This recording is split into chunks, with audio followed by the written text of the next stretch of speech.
కౌరవులు చిన్న పిల్లలుగా ఉన్నప్పటి నుంచి కథ మొదలైంది. అందరూ కలిసి పెరిగారు, కలిసి విద్య నేర్చుకున్నారు. అయినా చిన్నప్పటి నుంచే వాళ్ళ మధ్య అసూయ, పగ, పోటీ మొదలయ్యాయి. ముఖ్యంగా పాండవులలో భీముడి బలం, అర్జునుడి ప్రతిభ చూసి దుర్యోధనుడిలో అసూయ పెరిగింది. ఆనాటి చిన్న సంఘటనలే తర్వాత పెద్ద విభేదాలుగా మారాయి.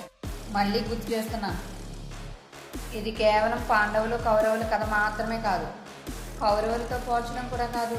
జీవితంలో మనం మంచిగా ఉన్న కొన్నిసార్లు మనకు ఎదురయ్యే అన్యాయం, మోసం, చెడు ప్రవర్తన మనసును నిజంగా బాధ కలిగిస్తాయి. అలాంటి సమయంలో మనం తప్పు చేయకపోయినా ఆ బాధను మనలో కోపంగా పెంచుకుంటున్నామా, లేక ధైర్యంగా ధర్మంగా ఎదుర్కొంటున్నామా? మహాభారతం మనకు నేర్పేది ఇదేంటి, ఎదుటివారి మన పట్ల చేసే తప్పు మనలోని మంచిని ఎప్పుడు కూడా మార్చకూడదు. ఈ విషయాన్ని మనం చాలా జాగ్రత్తగా గుర్తుపెట్టుకోవాలి. ఇక్కడి నుంచే అసలైన కథ ప్రారంభమవుతుంది. ఎందుకంటే పాండవులను దుర్యోధనుడు మొట్టమొదటిసారిగా ఎలా ఇబ్బంది పెట్టాలని ప్రయత్నించాడో తెలుసుకోవాలనుకుంటే ఖచ్చితంగా ఫాలో అవ్వండి మనలోని కురుక్షేత్రం.